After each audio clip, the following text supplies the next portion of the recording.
we just have Molly out for a little neighborhood walk here. I have her on the long line. I'm not being super picky about her leash walking, mostly because she's little, so she's not pulling a ton, and I like to give little dogs a little extra room on leash. There's some people playing here. Good girl.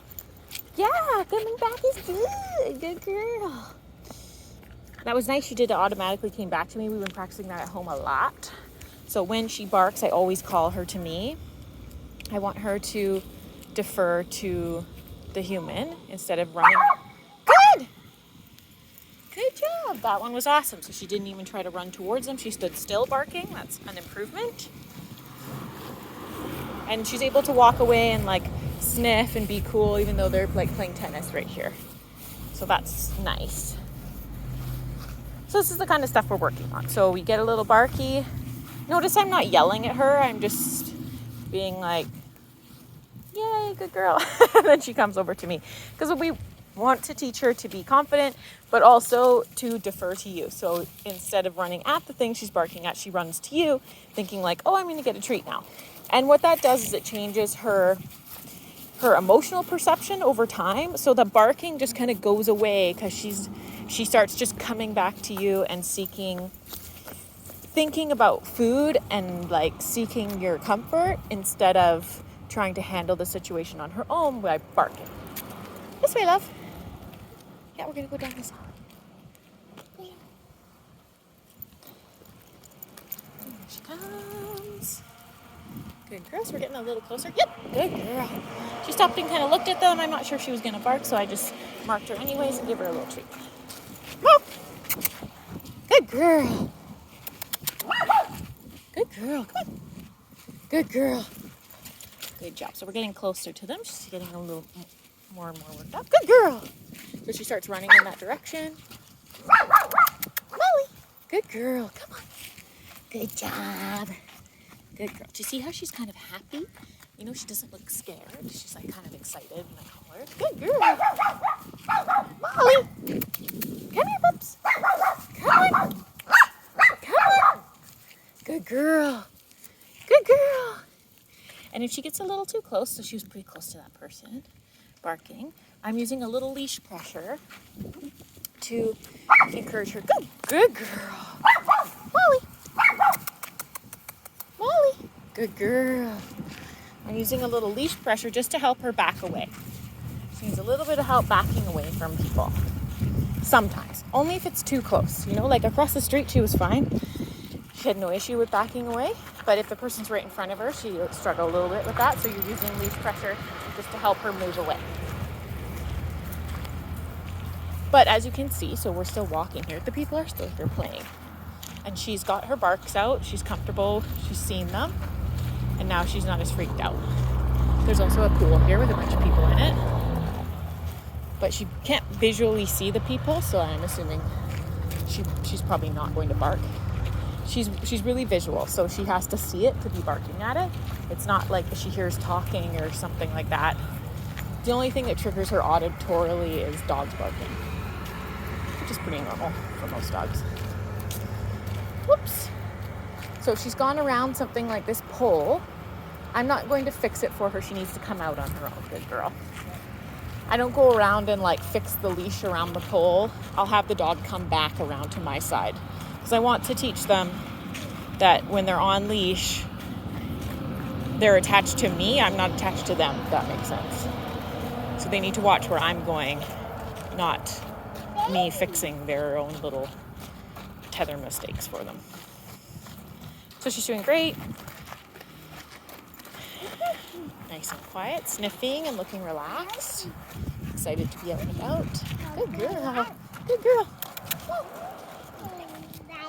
What do you see up there?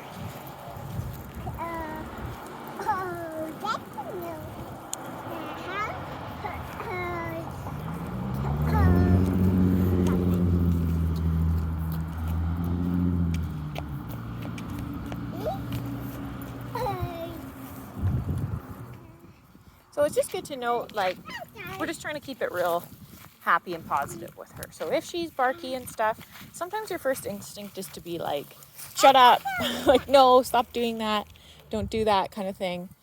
See if she's gone around that pole. There we go. I just give her a little pressure and she knows to come back around now. Like your instinct is sometimes just to try and stop the barking.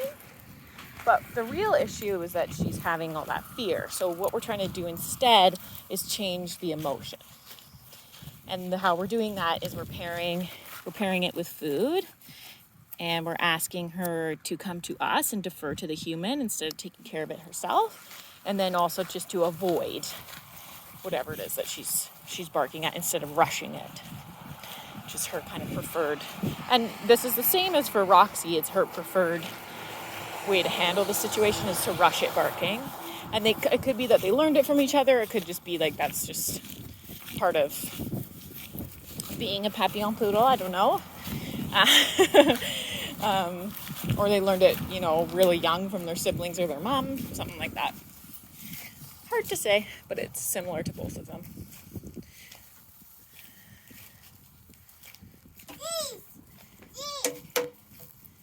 Yeah, should we get her up there doing her down? Yeah. Okay. Come on. Come on. So another, I know that, come on, good girl. I know that Roxy knows how to do this, and that's interacting with objects out and about. So if you do some agility stuff, like jumping up onto things and going under things and through things, that helps to build her confidence. Good, down. Stay. Good job, Ma. Good job, buddy. Down. Good. That just helps to build her confidence in environments where she's feeling uncomfortable. So if something can be turned into a jump or a tunnel or something that she's familiar with and that has been conditioned as fun, then that can help to build confidence out and about as well. Sit. Very nice. Good girl. Good job, baby.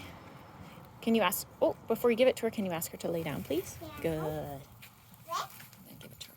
Yeah. Very nice. Oh, make sure you ask her to down. Down. Good. And then give it to her. Very good. Can you ask her to stay and we'll come over here? Stay.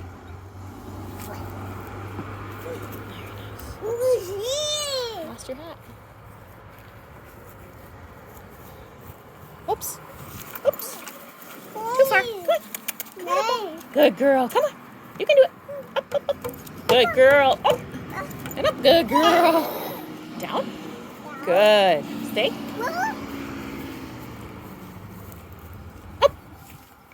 Down. Good. So we'll do a little shorter one. Good girl. So that she can have a win. The nuance of playing the stay game is that you want her to win. So if she's struggling, I know that the traffic sounds make her nervous. So if she's having a struggling, and she's also really hot. She's I think because of her extra fat layer, and she has a thick coat too. She's just really hot outside when it's not super hot right now. But we are high 20s at least. So,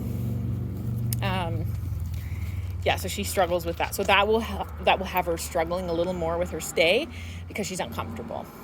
So if you find that you're practicing the stay and she's breaking, you make it easier, right? You don't just, it's not about making the dog do something. They have to participate in it. So if she's uncomfortable and she doesn't want to participate, then you'll just make it a little easier. So instead of taking 3 steps back, I'm only taking 2.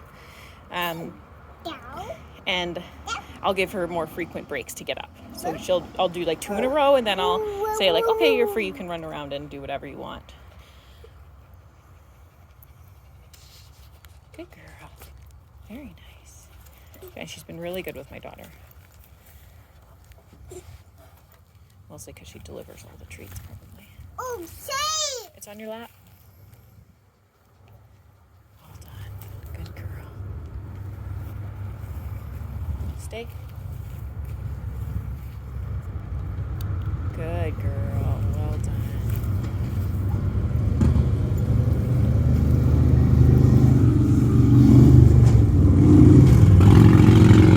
Yes, good girl. Well done. Even with those loud bite because that was good.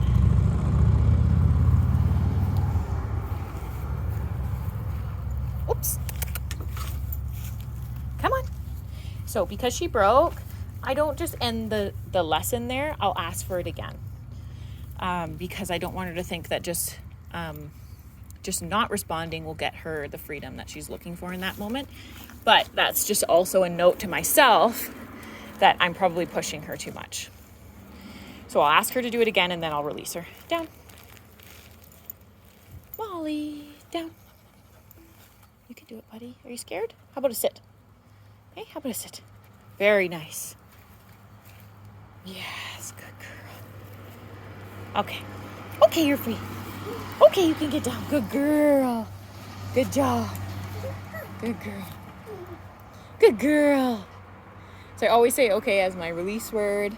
And then if the dog is not quite getting it, I'll just go over and give them some pets and use my excited, happy voice to let them know they can get up and move around again.